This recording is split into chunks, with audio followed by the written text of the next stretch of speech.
मेरे पास कुछ दस्तावेज है अंतरिक्ष प्रौद्योगिकी पर।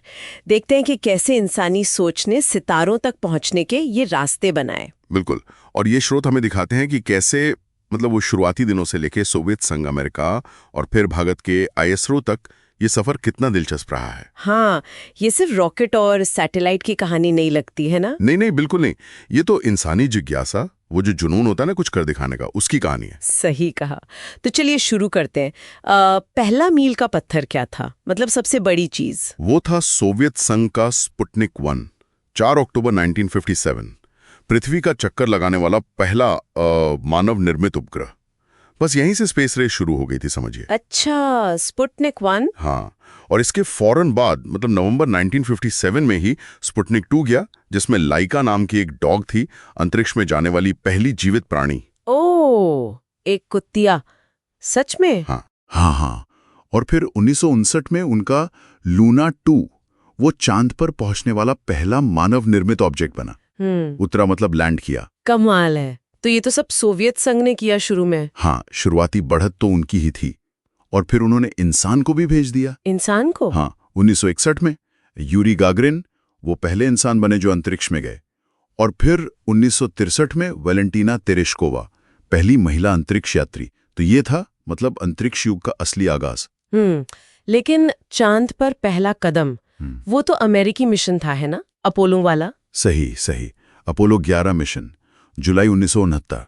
वो तारीख तो शायद ही कोई भूले। 20 जुलाई, जब नील आर्मस्ट्रांग ने चांद पर कदम रखा। हाँ, वो द ईगल हैज लैंडेड वाली लाइन तो बहुत फेमस है। बिल्कुल।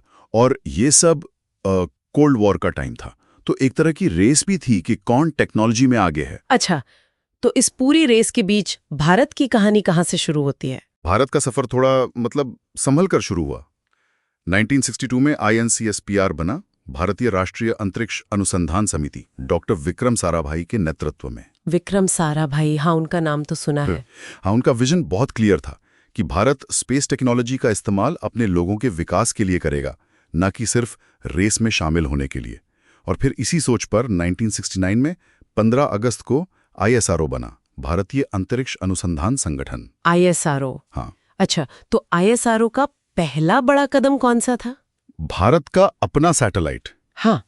पहला उपग्रह था आर्यभट्ट, 1975 में लॉन्च हुआ, लेकिन उसे हमने सोवियत संघ की मदद से लॉन्च किया था। ओह, तो मतलब रॉकेट हमारा नहीं था? नहीं, उस वक्त नहीं था। असली आत्मनिर्भरता वाला मोमेंट आया 1980 में, 18 जुलाई 1980, जब भारत ने अपने खुद के रॉकेट SLV-3 से रोहिणी RS-1 सैटेलाइट को ऑर्बिट में पहुंचाया। SLV-3? ये हुई ना बात? हाँ, ये बहुत बड़ी बात थी उस टाइम पे। इससे भारत दुनिया का छठा देश बन गया जिसके पास अपनी सैटेलाइट लॉन्च करने की क्षमता थी। और फिर 1994 में राकेश शर्मा अंतरिक्ष गए, पहले भारतीय। तो SLV-3 ने शुरुआत की, लेकिन ISRO का नाम असल में चमका तो PSLV से। क्यों? वो सबसे भरोसेमंद रॉकेट माना जाता है ना? बिल्कुल सही। PSLV यानी पोलर सैटेलाइट लॉन्च व्हीकल, ये ISRO का वर्क हॉर्स है। सबसे ज्यादा काम इसी ने किया है, भरोसेमंद, कामयाब। जैसे कि कौन से बड़े मिशन किए PSLV ने? अरे बहुत। चंद्रयान 1 2008 में वो इसी से गया। फिर मंगलयान MOM 2013 में, वो भी PSLV ने ही लॉन्च किया। मंगलयान, वो तो कमाल ही था, पहले ही अटेम्प्ट में मंगल तक। हाँ, और बहुत कम लागत में। पूरी दुनिया हैरान रह गई थी। भारत पहला देश बना जो फर्स्ट ट्राई में मंगल की ऑर्बिट में पहुंच गया। वाह। और इतना ही नहीं, 2017 में PSLV C-37 ने एक साथ 104 सैटेलाइट लॉन्च करके वर्ल्ड रिकॉर्ड बना दिया था। 104 एक साथ? कमाल है। अच्छा, ये तो हुआ PSLV। और भारी सैटेलाइट्स के लिए? उसके लिए GSLV है ना? हाँ, GSLV, जियो सिंक्रोनस सैटेलाइट लॉन्च व्हीकल। ये जो हमारे कम्युनिकेशन सैटेलाइट होते हैं ना, जो टीवी, फोन वगैरह के लिए जरूरी हैं, हाँ। उन्हें पृथ्वी से बहुत ऊपर, करीब 36,000 किलोमीटर दूर जियो स्टेशनरी ऑर्बिट में पहुंचाने के लिए GSLV का इस्तेमाल होता है। अच्छा, जियो स्टेशनरी मतलब वो जो पृथ्वी के साथ घूमते हैं, एक ही जगह टिके रहते हैं। बिल्कुल, ताकि हमारा एंटेना हमेशा सैटेलाइट की तरफ रहे। तो इसके लिए ज्यादा पावरफुल रॉकेट चाहिए। हाँ। और यहीं पर वो क्या कहते हैं, क्रायोजेनिक इंजन की बात आती है। हाँ, ये क्रायोजेनिक इंजन का मैंने सुना है कि ये टेक्नोलॉजी बहुत मुश्किल है। ISRO ने इसे खुद बनाया? बेहद मुश्किल। क्रायोजेनिक इंजन में लिक्विड हाइड्रोजन और ऑक्सीजन इस्तेमाल होती है, वो भी बहुत ही कम तापमान पर, माइनस में। इस टेक्नोलॉजी को मास्टर करना आईएसआरओ के लिए एक बहुत बड़ी चुनौती थी। कई साल लगे, लेकिन उन्होंने कर दिखाया। तो अब हमारे जीएसएलवी में अपना क्रायोजेनिक इंजन लगता है। हाँ, जो GSLV Mk3 है, जिसने चंद्रयान 2 को 2019 में लॉन्च किया था, उसमें स्वदेशी क्रायोजेनिक अपर स्टेज ही इस्तेमाल हुआ। ये भारी सैटेलाइट लॉन्च करने में हमारी आत्मनिर्भरता का सबूत है। ये तो बहुत बड़ी उपलब्धि है। और आजकल हम नेविगेशन के लिए भी दूसरों पर निर्भर नहीं है। सही, अपना जीपीएस जैसा कुछ है। हाँ, नेविगेशन विद इंडियन कॉन्स्टलेशन। पहले इसे IRNSS कहते थे। ये अमेरिका के जीपीएस जैसा ही भारत का अपना रीजनल नेविगेशन सिस्टम है। रीजनल मतलब पूरे ग्लोब पर नहीं? नहीं, ये भारत और उसके आसपास के लगभग 1500 किलोमीटर के एरिया को कवर करता है, लेकिन उस एरिया में बहुत सटीक जानकारी देता है।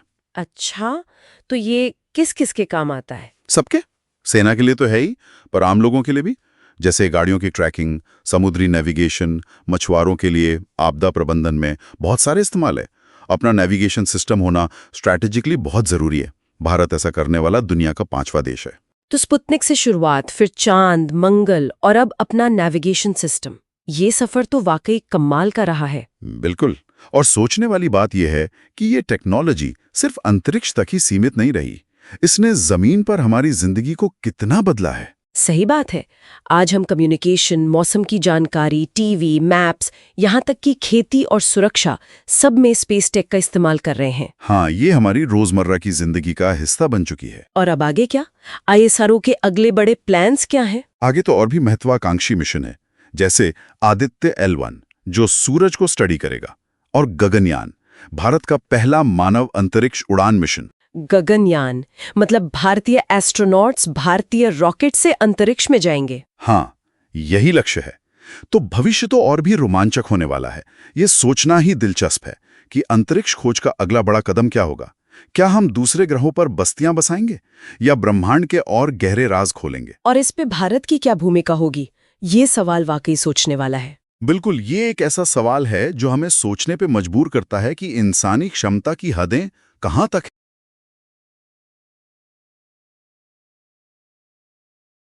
नमस्कार।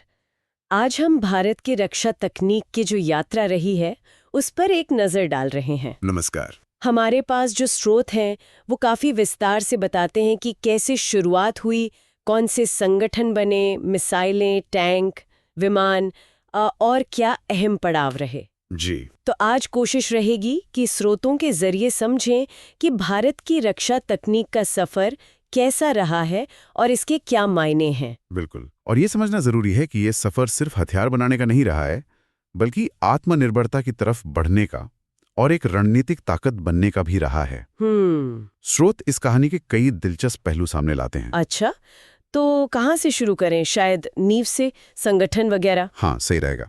देखिए, स्रोत बताते हैं कि 1958 में DRDO मतलब रक्षा अनुसंधान एवं विकास संगठन, इसकी स्थापना हुई। हाँ, DRDO का नाम तो सबने सुना है।